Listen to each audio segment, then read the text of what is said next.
Ceci est un livre audio autogénéré par Google. Introduction. Josiane Tanchou, Frédéric Louveau, Marc-Éric Gruenet. Nergine Aroubine.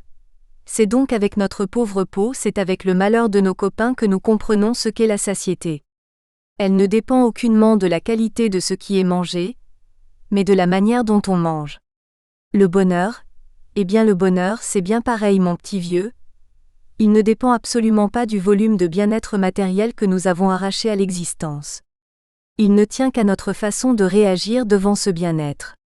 Les moralistes taoïstes le disaient déjà, celui qui sait se satisfaire sera toujours satisfait, Solzhenitsyn, 2018/65.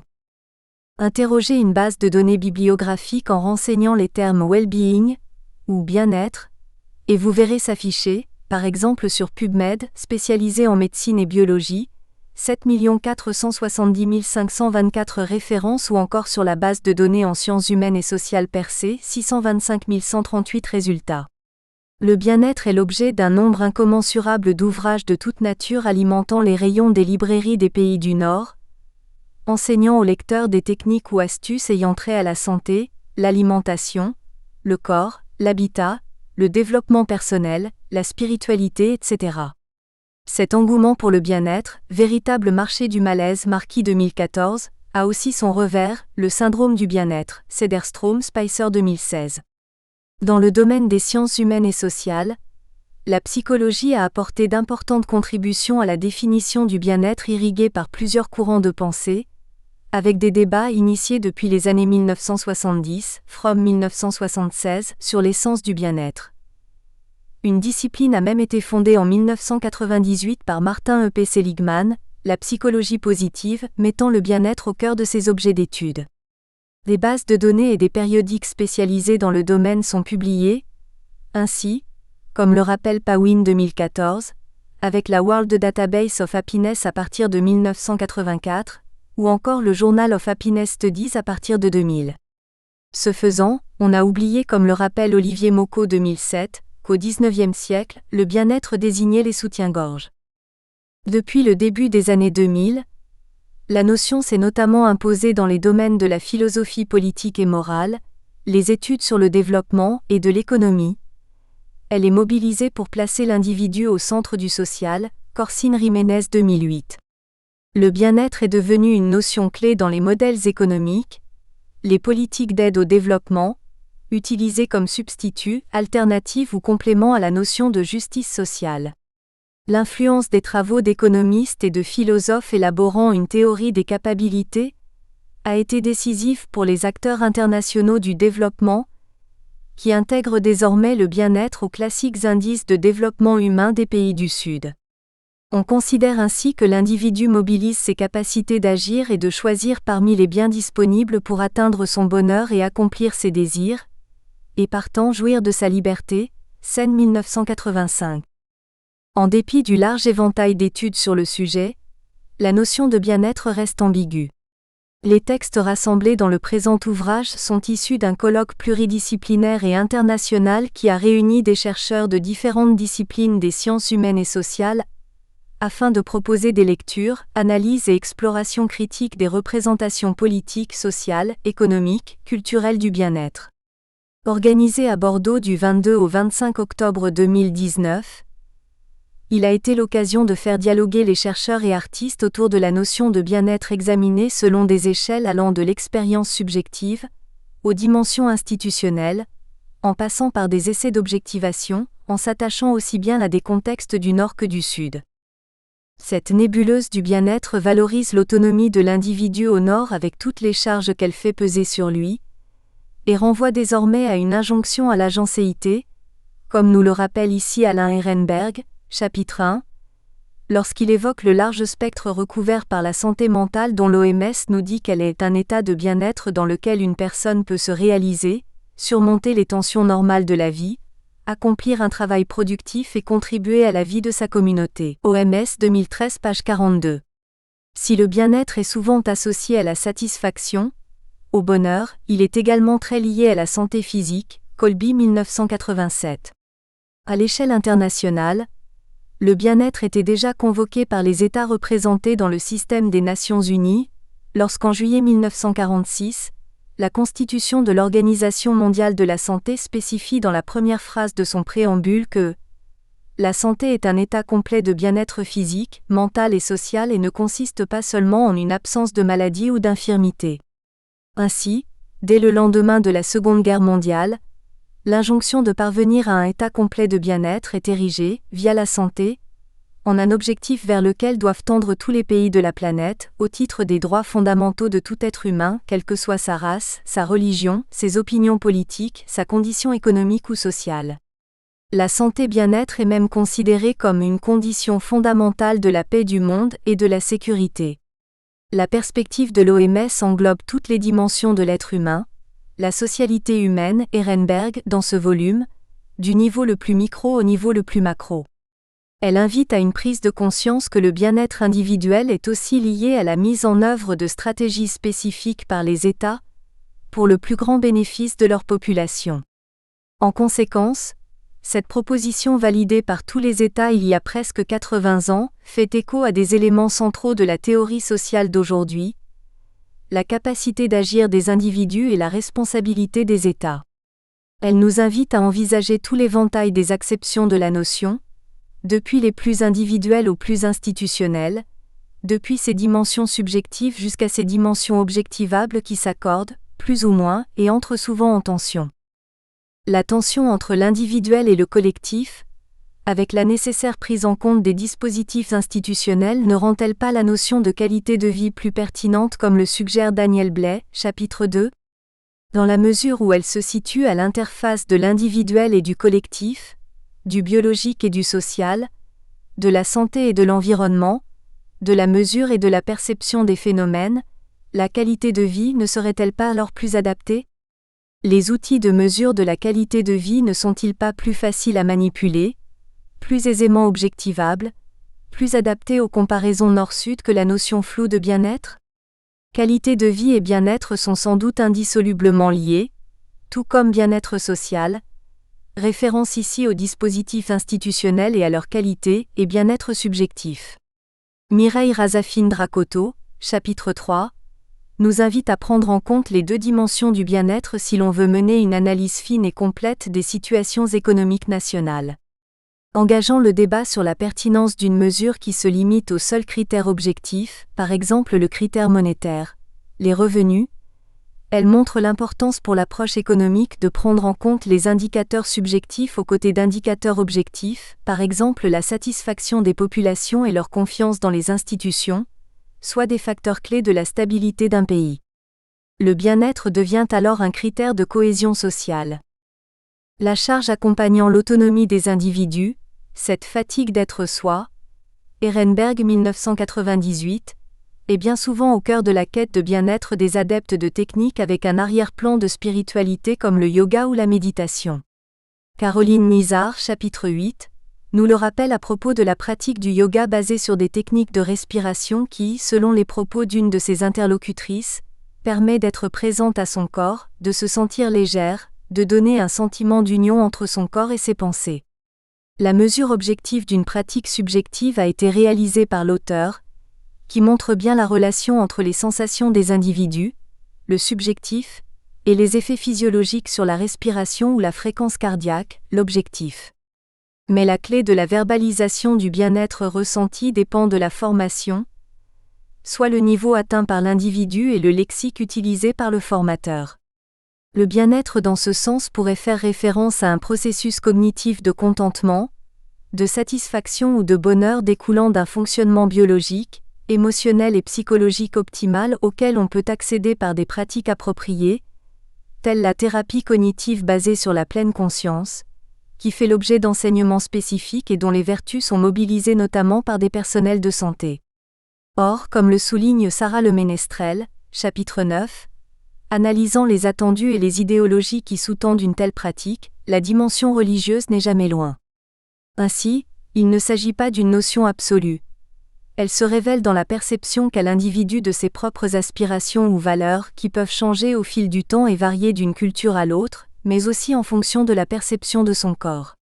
L'individu, acteur de son bien-être, se plie à des techniques pour atteindre ses objectifs, soit un bien-être qu'il ne trouve pas dans l'environnement de sa vie quotidienne. Être bien dans sa peau, ou dans son corps, ressortit également à la justice sociale, nous renvoyant au dispositif moins qu'il s'agisse de politiques urbaines, sociales et économiques, ou d'indices de développement humain moins permettant aux individus de s'accomplir librement, Seine 1999, au nord et au sud. On se déplace alors de l'individuel vers le collectif. En effet, le niveau de revenu, mais encore l'entourage, le nombre d'amis ou encore les facteurs environnementaux tels que la salubrité, Eliwell et Putnam 2004, Vlaev et Elliott 2014, ont un impact sur l'expérience du bien-être. C'est la raison pour laquelle, alors qu'un nombre toujours croissant d'individus vivent en ville, Almantas Samalavicius, chapitre 10, nous interpelle au sujet de la nécessaire évolution de l'architecture et plus généralement, de la conception de la ville pour intégrer les débats sur le bien-être et cela dans le cadre d'une approche pluridisciplinaire au nord et au sud. On peut aussi prendre le parti inverse et analyser les corrélations entre insatisfaction et le mal-être, pour illustrer l'importance des contextes et de la perception qu'a l'individu de ses propres aspirations ou valeurs, qui peuvent changer au fil du temps. Dans certains contextes, les individus ont à opérer des ajustements biographiques, comme le rappellent Annick Tijoux-Traoré et Béatrice Jacques, chapitre 7, dans leur article sur la prise en charge des situations de polypathologie chez les personnes âgées atteintes d'un cancer, ajustement défini par Astros comme un processus central par lequel les personnes malades et leurs proches entreprennent des actions pour retenir et ou regagner un certain degré de contrôle sur leur biographie rendue discontinue par la maladie. 1992/41. La fragmentation du corps opérée par la médecine plonge les personnes âgées atteintes par plusieurs maladies, dont le cancer, dans le plus grand désarroi, crée de l'insatisfaction, les cliniciens accordant la priorité au seul cancer au détriment de toute prise en considération du traitement des autres pathologies ou du ressenti de l'individu. Les rapports au ressenti et aux composantes de la qualité de vie varient aussi selon les contextes. Akiko Ida, chapitre 6, montre qu'au Sénégal, la douleur n'est guère prise en compte dans la prise en charge d'enfants hospitalisés pour un cancer, et cela dans un contexte culturel qui valorise l'endurance et l'obéissance. Ici, viennent se conjuguer l'insuffisance de formation des personnels, les limites imposées par le manque d'équipements et de consommables, le manque de moyens financiers des familles. Le bien-être est alors aussi lié au contexte de travail et à la pauvreté, et ce que J. Galtung, 1969, appelait les violences structurelles. Les personnels de santé oublieraient-ils, ou seraient-ils contraints d'oublier la définition de la santé par l'OMS rappelée ci-dessus ? Restons sur les dispositifs institutionnels et l'inventivité au sein de ces dispositifs qui pourraient être producteurs de bien-être pour des salariés, ou de mal-être à la marge. Le bien-être est aussi considéré comme une catégorie à travers laquelle on peut faire une lecture des conditions de travail, de son efficacité et de sa productivité, Schulte, Guérin, Schill et al., 2015. La catégorie est employée pour décrire la condition d'un salarié qui a un travail stimulant dans un environnement lui apportant sécurité et soutien, qui jouit d'une vie professionnelle épanouissante. La satisfaction dans le travail est traitée par Ludovic Jox, chapitre 5, dans le contexte précis du travail dans une association humanitaire, en l'occurrence Médecins sans frontières, qui emploie du personnel originaire de pays du Nord et de pays du Sud. Lorsque les raisons de l'engagement ressortissent à une expérience personnelle très spécifique et que les attentes sont grandes, ce qui caractérise les premiers, les satisfactions exprimées vis-à-vis du contexte de travail humanitaire sont moindres que pour ceux, en l'occurrence les expatriés originaires du Sud, qui ont un rapport plus pragmatique à ce type de travail. L'invention ou l'inventivité institutionnelle doit aussi se faire dans les marges. Ainsi la forme école, proposée par l'UNICEF pour les enfants dans les camps de réfugiés en Grèce qui constitue, selon les termes de Michael Hydrac chapitre 11, une passerelle entre l'éducation formelle et l'éducation non formelle, participe à la résorption des traumatismes pour le plus grand bénéfice de l'enfant, évidemment, mais aussi des parents et de l'éducation formelle hors les camps. Les marges, produites par les sociétés politiques, sont surtout des espaces où des indésirables sont tolérés. Les indésirables, ce sont par exemple les Keltamachèques au Mali qui ont eu à migrer du nord du pays vers la capitale, Bamako, et dont la situation nous est présentée par Julia Gonzalez, chapitre 4. Ceux-ci n'aiment pas la ville, sale, dangereuse, surpeuplée, pathogène, polluée, ségrégationniste spécifiquement à leur endroit. Alors que Bamako est construite comme l'antithèse du bien-être, en regard notamment d'une vie d'avant en milieu rural, idéalisé, le quartier périphérique où les Keltamachèques se sont regroupés devient un lieu éloigné des tumultes de la capitale et où la clarté et la luminosité du ciel peuvent encore être observées. Les violences structurelles créent des marges pour des indésirables dont l'exil ne peut se faire sans la foi en un futur meilleur et qui interpellent dans ces derniers retranchements la question du bien-être, Magrana en 2020, Napier 2020. Michel Agier nous invite à cette réflexion au travers de la figure de l'étranger absolu, représenté par le migrant demandeur d'asile qui parvient à entrer en Europe, soit une catégorie qui sature une identité et qui tente à faire oublier le sujet.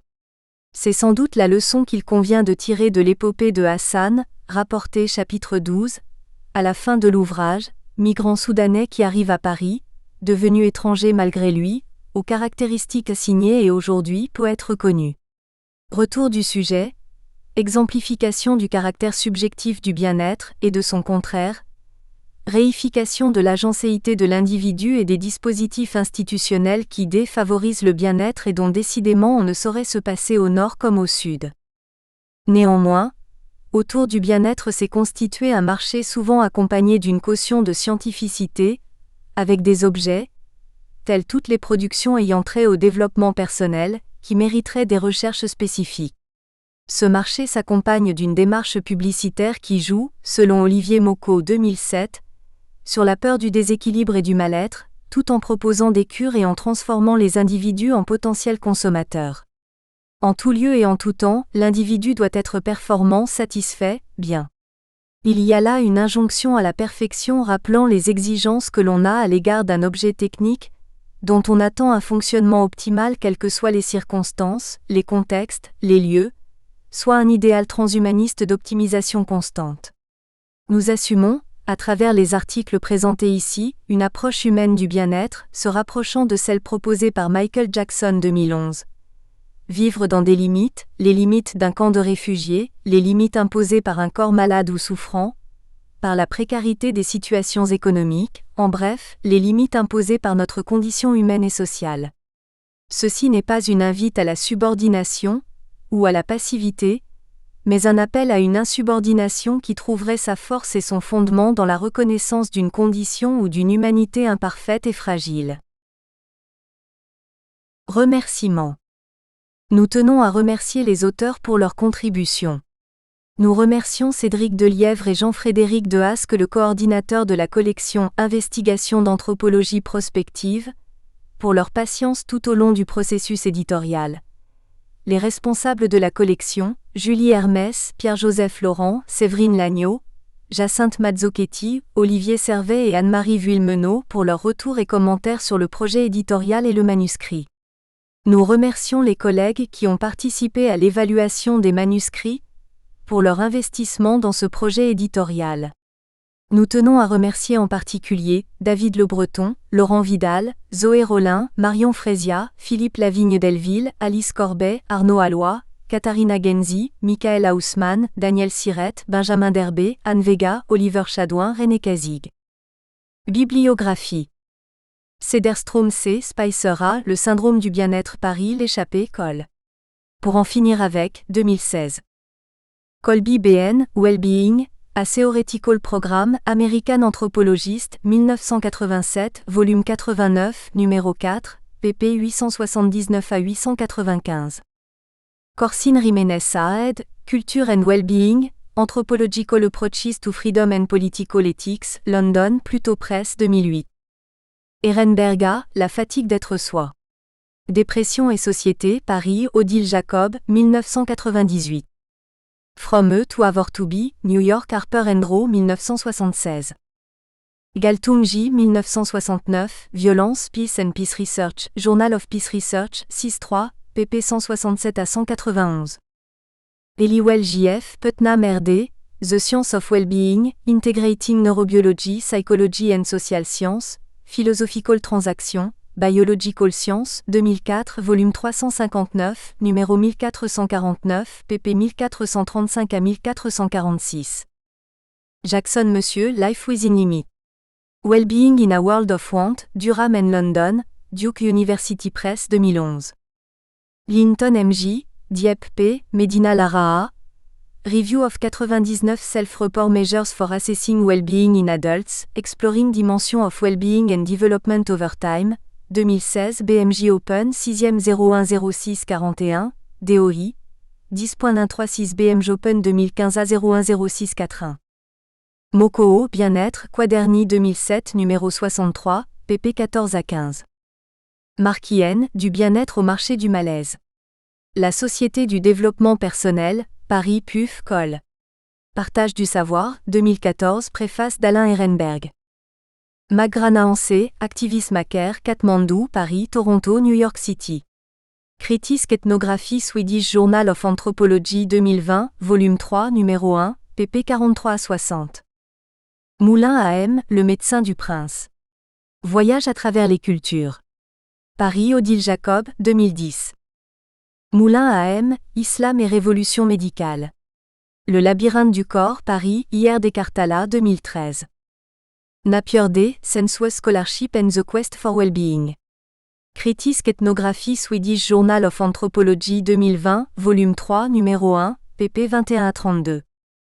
OMS, Plan d'action global pour la santé mentale 2013 à 2020, Genève, OMS 2013.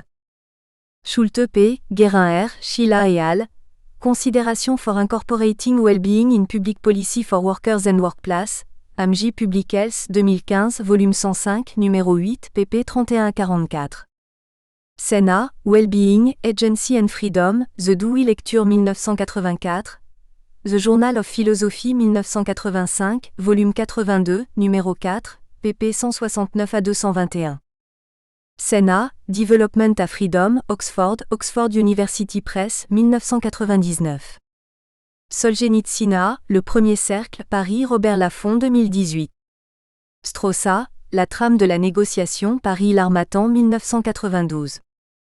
Vinbankar J. Subramaniam Monsieur, Lim Y et al., From Wellbeing to Positive Mental Health, Conceptualization and Qualitative Development of an Instrument in Singapore, Quality of Life Research, 2012, volume 21, numéro 10, pp 1785 à 1794. Vlaefi, Elliot A., Financial Wellbeing Component, Social Indicators Research, 2014, volume 118, numéro 3, pp 1103 à 1123. 1. Bien-être, santé mentale, autonomie. Alain Ehrenberg. Le bien-être est à la fois un état et un sentiment, mesuré avec des échelles de bien-être subjectif comme on le sait. Il est noué à la notion de bonheur. L'immense champ de recherche du bonheur recouvre celui de l'étude du bien-être qui sont quasiment équivalents, et à la notion de santé, et particulièrement de santé mentale. Il touche également à des domaines comme la qualité de vie, ou la justice sociale. Quelques mots concernant la notion de bonheur avant de se centrer sur la santé mentale. En juin 2011, l'Assemblée générale des Nations unies a adopté une résolution invitant les pays membres à mesurer le niveau de bonheur de leur population. Un premier rapport, intitulé World Happiness Report, a été publié en 2012, suivi d'un deuxième en 2013. Depuis 1976, la Commission européenne, quant à elle, fait réaliser des sondages sur des échantillons représentatifs des diverses populations nationales qui sont interrogées 2 fois par an pour fournir aux décideurs des informations fiables sur leur bien-être, sur les variables qui l'influencent et sur les modalités par lesquelles il se construit. En économie, on appelle à dépasser le produit intérieur brut pour se centrer sur le bien-être. Le Programme des Nations Unies pour le développement PNUD emploie un indice de développement humain qui prend en compte, outre la richesse, la santé, espérance de vie, et le niveau d'éducation. Le bien-être et le bonheur voisinent en permanence. Parallèlement à la mise en exergue du bien-être est apparue une critique du bien-être.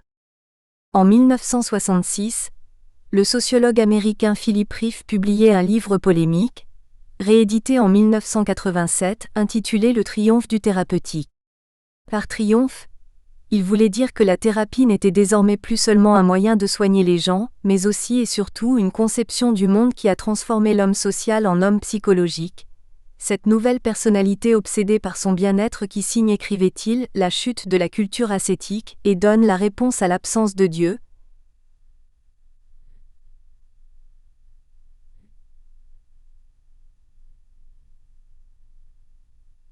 Vif 1987/54. La thérapie est la vérité symbolique de l'âge présent, celle de la fin, du vertical dans L'. Autorité, ibidem. 40. Il en résulterait une obsession du bien-être. En 1978, le sociologue Christopher Lasch publie son célèbre Complexe de Narcisse et lance l'idée que l'individu est devenu narcissique. L'atmosphère actuelle, écrit-il, n'est pas religieuse, mais thérapeutique. Ce que les gens cherchent avec ardeur aujourd'hui, ce n'est pas leur salut personnel, mais la santé, la sécurité psychique, l'impression, l'illusion momentanée d'un bien-être personnel. Lasch 1979/20. Leurs principaux alliés sont les thérapeutes qui leur donnent l'espoir d'obtenir la santé mentale. Riff et Lasch sont deux cas exemplaires parmi les voix nombreuses qui s'élèvent à partir des années 1970 qui déplorent la psychiatrisation de la société, la psychologisation des rapports sociaux, la privatisation de l'existence, Ehrenberg 2010. Les années 1970 ont vu l'éclosion de multiples thérapies, thérapies de groupe, cri primal, etc., qui visent non à soigner, mais à permettre l'épanouissement personnel de chacun. Le triomphe du thérapeutique semble avoir représenté simultanément la mise en exergue du bien-être et celle de sa critique. La dynamique thérapeutique lancée dans les années 1960 à 1970 s'est poursuivie à travers l'explosion de nombreuses pratiques aux noms les plus divers. Coaching, thérapie comportementale et cognitive, réhabilitation psychosociale, pleine conscience, multiples pratiques psychospirituelles, etc. Ces pratiques ont infléchi l'idée du soin et de la thérapie vers des accompagnements multiples. La grande inflexion est sans doute celle qui déplace l'accent de problématiques thérapeutiques, dans lesquelles il y a une dimension de guérison, à des problématiques d'accompagnement qui visent plutôt la capacité à agir de façon autonome et à faire ses propres choix. C'est pourquoi je vous propose une perspective sociologique sur les rapports qui se sont récemment établis entre bien-être et santé mentale, dans laquelle se décline un spectre qui va du bien-être au mal-être et à l'autonomie, parce que les idéaux sociaux d'autonomie imprègnent, du moins dans les sociétés du Nord, l'ensemble des relations sociales. L'ascension du bien-être et la multiplication des thérapies sont peut-être l'expression des problèmes moraux soulevés par la pensée critique qui viennent d'être évoqués, mais plus profondément, elles accompagnent des transformations de l'individualisme marquées par les idéaux sociaux d'autonomie. Qu'est-ce que cela implique ? Pour le dire en un mot, cette ascension est l'expression d'un déplacement d'accent du pathologique, du handicap, du déficit vers les compétences, les atouts, les capacités, le potentiel des individus. L'enjeu est une reconfiguration de la polarité normale pathologique au profit d'une problématique capacitaire qui vise et met en exergue la capacité à décider et à agir de l'individu, c'est-à-dire son autonomie. Ce déplacement peut être abordé à travers deux questions. En quoi la santé mentale est-elle une nouvelle donne de nos sociétés et en quoi nos manières d'agir et de vivre en société aujourd'hui mettent-elles en relief les questions de santé mentale ? Quelle place y occupent nos idéaux d'autonomie individuelle ? J'ai à l'esprit les sociétés du Nord bien plus que celles du Sud. Je vais d'abord préciser de quoi on parle quand on parle de santé mentale, puis je préciserai en quoi consistent nos idéaux d'autonomie et leur relation avec la santé mentale. Je terminerai enfin sur un exemple. La santé mentale est une notion extrêmement large. Comme le manteau de la Vierge, qui abrite des personnages fort divers, elle recouvre des réalités multiples. Elle occupe en même temps une place centrale dans nos sociétés, étant donné l'intensité des préoccupations dont elle fait l'objet, notamment dans le monde du travail pour l'adulte ou dans celui de l'éducation pour l'enfance et l'adolescence. À un premier niveau, elle désigne à la fois les problèmes de santé mentale, y compris psychiatriques, c'est-à-dire les entités pathologiques, dépression, addiction, etc., et les pratiques pour y faire face qu'on regroupe sous le vocable de thérapie. À un deuxième niveau, si on se tourne vers la Charte d'Ottawa 1986 et vers la définition de l'Organisation mondiale de la santé, OMS, Elle s'élargit, au-delà de la pathologie, à la socialité humaine. La charte précise que la promotion de la santé ne relève pas seulement du secteur de la santé, et que son ambition est le bien-être complet de l'individu. L'OMS, quant à elle, précise les fonctionnalités du bien-être, ce que celui-ci permet de faire. La santé mentale est un état de bien-être dans lequel une personne peut se réaliser, surmonter les tensions normales de la vie, accomplir un travail productif et contribuer à la vie de sa communauté. Le point important est que la santé mentale, en se référant à la notion de bien-être, met en relation étroite la santé et la socialité de l'être humain qui apparaissent ici indissociables. Dans cette relation, la santé apparaît non comme une fin, mais comme une ressource pour se confronter aux aléas de l'existence. La santé mentale recouvre ainsi un territoire qui va de la pathologie au développement personnel. Les entités pathologiques, qu'il s'agisse de dépression ou de schizophrénie, sont quant à elles caractérisées par le fait qu'elles touchent à la fois les idées, comme le délire, les émotions, comme l'angoisse, et les sentiments moraux, comme la honte et la culpabilité. Autrement dit, elles affectent l'être moral de l'homme et donc ses relations sociales et personnelles. Ces maux, auparavant considérés comme des problèmes psychiatriques relevant du soin, sont aujourd'hui également des questions sociales qui traversent toute la société, l'école pour l'enfance et l'adolescence avec la phobie scolaire, l'hyperactivité et les violences harcèlement, le travail et l'emploi pour les adultes avec la souffrance au travail, le harcèlement moral et le burn-out, etc. La situation de ces pathologies a ainsi connu de profonds changements de leur place sociale au cours du dernier demi-siècle. Maladies pour partie, elles sont également des formes de mal-être. En même temps que ces malaises et ces souffrances psychiques passaient au-devant de la scène sociale, le bien-être à l'école et au travail faisait l'objet de préoccupations croissantes, c'est là la centralité récente de la santé mentale. Cette morbidité ne relève donc plus seulement du domaine particulier de la maladie mentale, elle s'étend vers celui plus général de la vie sociale. Elle met en lumière un changement majeur concernant le statut du symptôme. Le trouble mental est l'expression d'une difficulté liée à la socialisation, comme les troubles de l'attention ou la phobie scolaire qui empêchent l'enfant d'apprendre, et les critères du fonctionnement social deviennent essentiels dans le diagnostic et les traitements, y compris dans les domaines classiques de la psychiatrie comme les psychoses. C'est pourquoi si les problèmes de maladie mentale étaient un enjeu médical pour la société, ceux de santé mentale, de par leur transversalité, représentent un enjeu total. Ils imprègnent toute la vie sociale. Ces transformations se sont produites dans un contexte de changement des idéaux sociaux, des représentations collectives de l'être humain en société. À partir des années 1960 à 1970, nos sociétés entrent dans une nouvelle dynamique dans laquelle tout ce qui concerne l'autonomie individuelle devient la valeur suprême. Nous sommes en effet progressivement sortis d'une situation dans laquelle les clivages sociaux structuraient les affrontements politiques, définissaient les différences entre styles de vie, et organisaient collectivement les identités personnelles à l'intérieur d'un cadre national stable, pour entrer dans une société d'individus. Cette société d'individus se caractérise par un ensemble d'idées, de valeurs et de normes, ce que la sociologie appelle des représentations collectives, gravitant autour de l'autonomie individuelle. Plus précisément, nos sociétés ont vu un déplacement de l'autonomie en tant qu'aspiration collective à l'autonomie en tant que condition commune. L'autonomie est devenue l'horizon des significations de l'homme en tant qu'individu. L'autonomie devient une aspiration collective dans les sociétés développées à partir de l'après-Deuxième Guerre mondiale, mais occupe encore une place subordonnée dans la hiérarchie des normes et des valeurs. Elle correspond en gros aux 30 Glorieuses, c'est la phase émancipation personnelle, marquée par l'ascension des valeurs de choix et de propriété de soi, mais aussi d'innovation et de créativité individuelle. Entre les années 1970 et 1980, elle devient progressivement la condition commune et commence à imprégner l'ensemble des relations sociales. L'autonomie occupe le statut d'une valeur suprême. Valorisation forte de la liberté de choix et de la propriété de soi, de l'initiative individuelle, de l'innovation et de la créativité, de la transformation de soi, etc. Tous ces idéaux placent l'accent sur la capacité à agir de l'individu. Nous sommes entrés dans un individualisme de capacité imprégné par les idées, les valeurs et les normes de l'autonomie. Il s'agit d'un changement de l'équation personnelle. La santé mentale s'est développée dans ce contexte de changement dans nos manières d'agir en société, qui se sont progressivement instituées à partir du tournant des années 1970.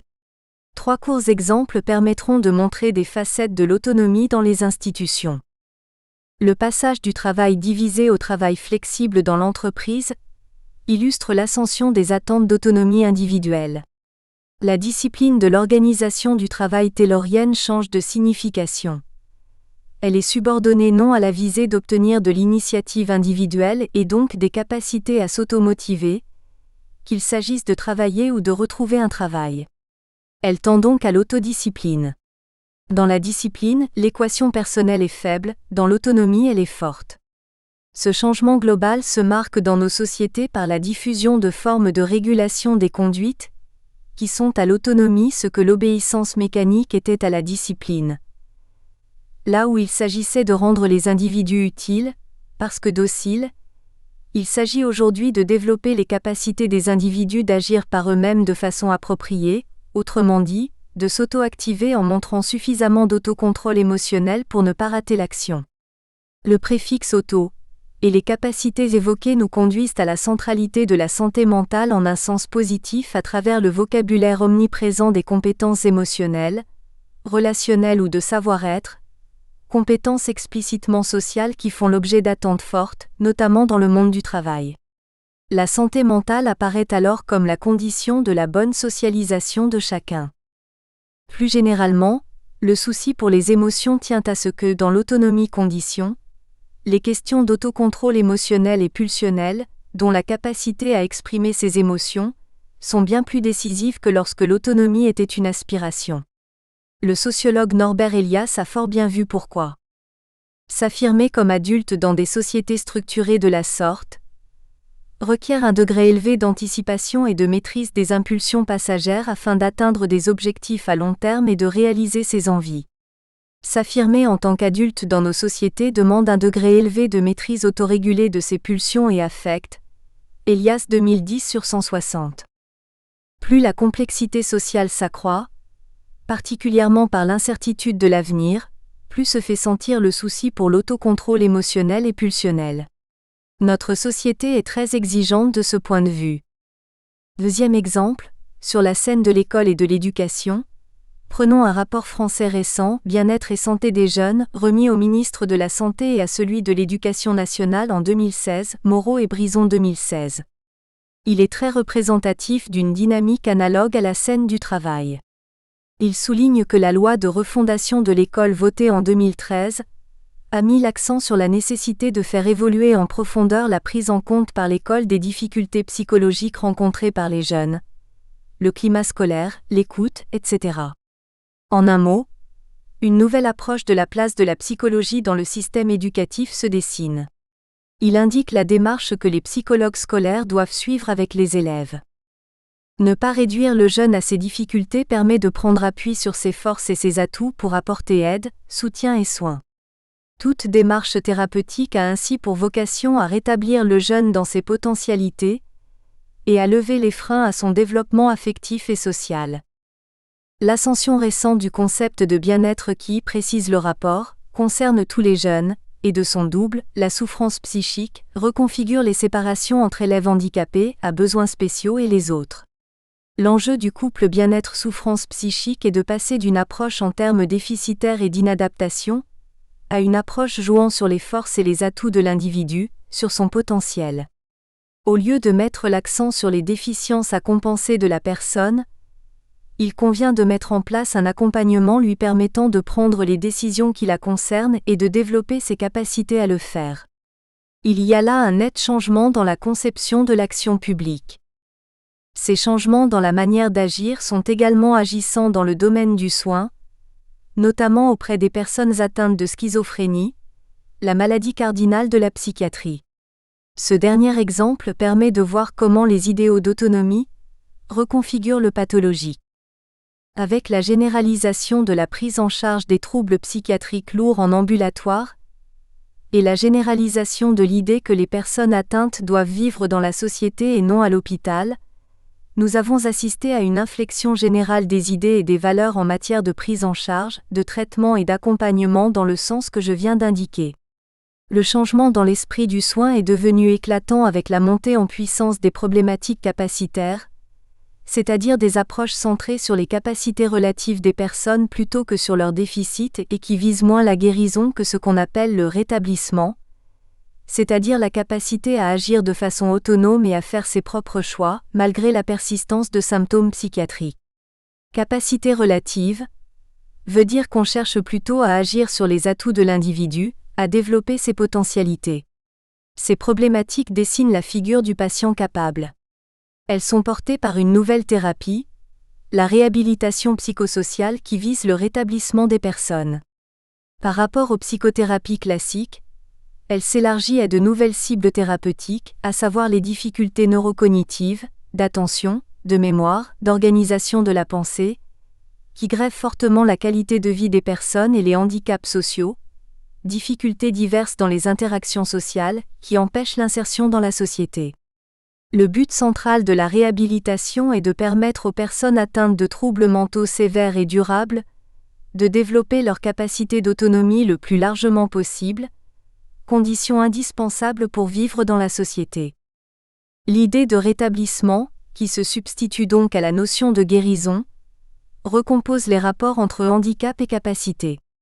Hier, handicap et capacité étaient opposés, la capacité étant du côté de l'autonomie. Aujourd'hui, ils se combinent dans une problématique des degrés de l'autonomie et de la diversité de ses formes. Les concepts d'accompagnement, de parcours et de personnalisation des traitements sont des thèmes fondamentaux. Le soin s'entend de plus en plus comme un entrelacement du soin médical et du soin social, medical care et social care. La question de l'autonomie et des capacités devient centrale dans la nouvelle situation institutionnelle du patient psychiatrique, qui est désormais prise en charge essentiellement en ambulatoire. Celle-ci a fait apparaître, au-delà des symptômes psychiatriques, des difficultés à vivre en société. Ce sont les nouvelles cibles thérapeutiques, les cibles cognitives et sociales. L'action est pensée dans les termes d'un accompagnement de l'individu de telle sorte qu'il soit capable d'adopter une ligne de conduite personnelle, face à la multiplicité des contingences que constitue le fait de vivre dans la cité. Il s'agit d'être capable de vivre malgré le mal, malgré les symptômes. Dans ce nouveau contexte, la relation entre le normal et le pathologique est reconfigurée par la polarité atout handicap qui passe au centre des prises en charge. Qu'il s'agisse du travail, de l'école ou de la maladie mentale, des dynamiques analogues traversent ainsi les institutions dans lesquelles l'autonomie constitue un système d'attente collective à l'égard de l'individu, et un ensemble de formes de régulation des conduites visant à placer celui-ci dans la situation d'être l'agent de son propre changement. Bibliographie. Ehrenberga, La Société du malaise, Paris, Odile Jacob, 2010. Eliassen, Le concept freudien de société et au-delà, 1990, In Eliassen, Au-delà de Freud. Sociologie, psychologie, psychanalyse, Paris, La Découverte 2010. L'HC, Le complexe de Narcisse. La nouvelle sensibilité américaine, Paris, Robert Laffont, 1979. Moreau Monsieur R et Brison JL Mission Bien-être et Santé des Jeunes. Rapport https://www.education.gouv.fr/ mission-bien-être-et-santé-des-jeunes-65-18 crochet fermant 2016. RIEFFP, The Triumph of Therapeutic. Use of Face After Freud, Chicago et Londres, University of Chicago Press 1987. 2. Bien-être et qualité de vie, approche critique. Daniel Blais. Introduction. Comme anthropologue biologiste, je travaille sur la question de l'adaptation des populations humaines à leur milieu de vie, et souvent dans les entretiens réalisés, c'est sous le vocable de qualité de vie qu'elles définissent leur rapport à l'environnement.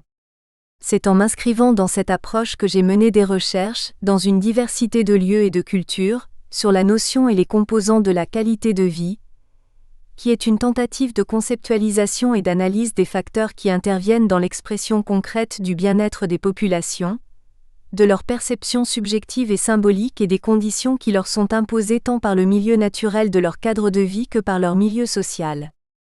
J'avais eu l'opportunité il y a quelques années de participer à des recherches sur le département du Gers, France.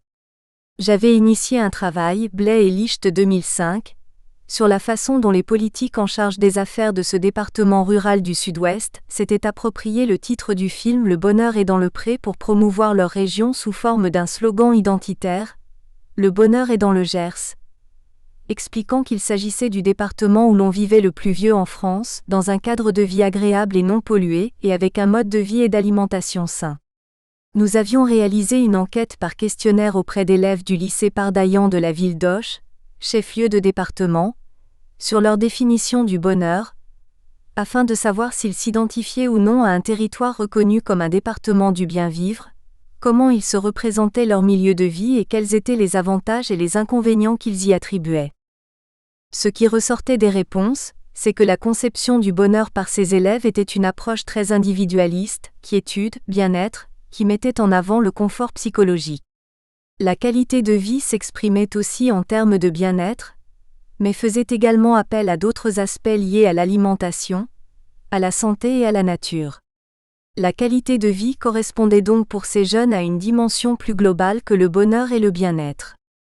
C'est sur cette différence de perception entre la qualité de vie et le bien-être que je voudrais développer en tentant d'expliquer en quoi ce sont des termes qui, tout en appartenant au même registre de sens, ne sont cependant pas identiques. 1. À propos du bien-être.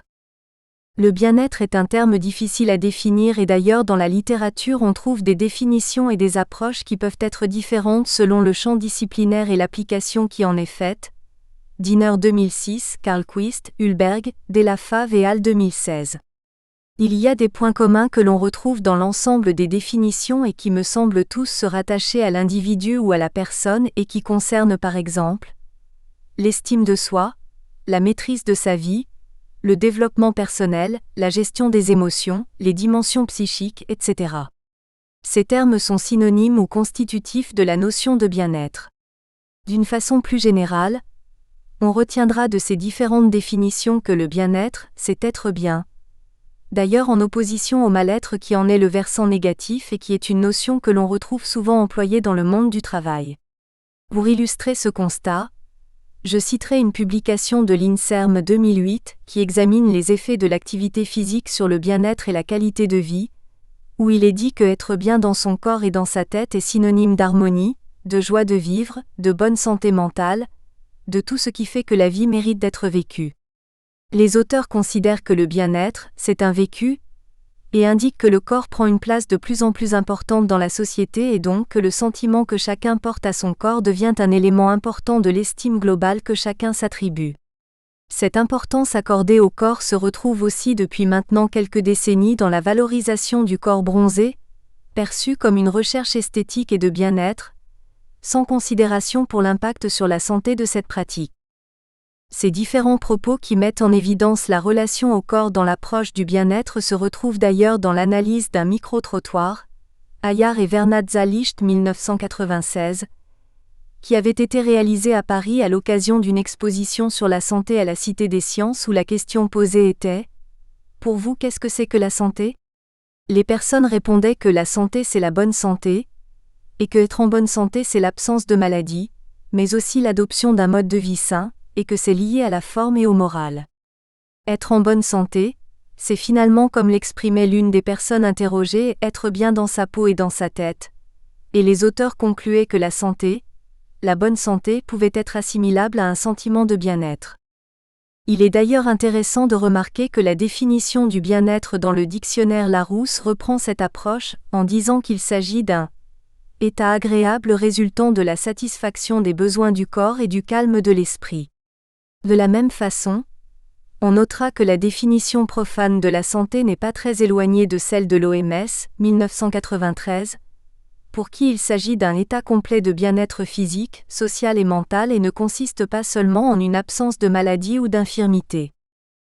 À propos de la citation « être bien dans sa peau et dans sa tête », Il faut souligner que depuis quelques décennies, se développent des extensions philosophiques, religieuses, voire même sectaires, Pierron 2021, ou naturalistes toutes très individualistes de la notion de bien-être avec des recherches personnelles de plaisir, d'épanouissement, Heilbrunn 2019.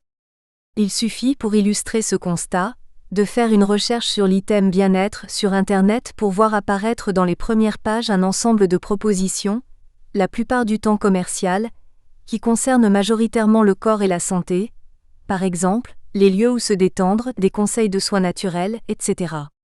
Il s'agit à notre sens d'un glissement de la notion de well-being vers celle de wellness, et c'est d'ailleurs ce que faisait déjà remarquer Ilona Kickbush, 1995, alors qu'elle était directrice du département Promotion Éducation Communication à l'OMS, en disant qu'il ne fallait pas confondre les deux termes et que ceux qui ont écrit cette constitution de l'OMS n'avaient pas la moindre notion du concept de forme qui est venu bien plus tard.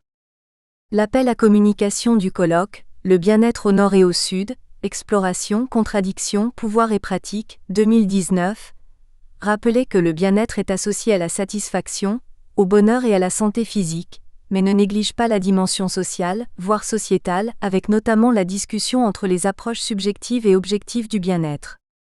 Les notions évoquées dans les intitulés des communications du colloque. Nous espérons que vous avez apprécié cet aperçu.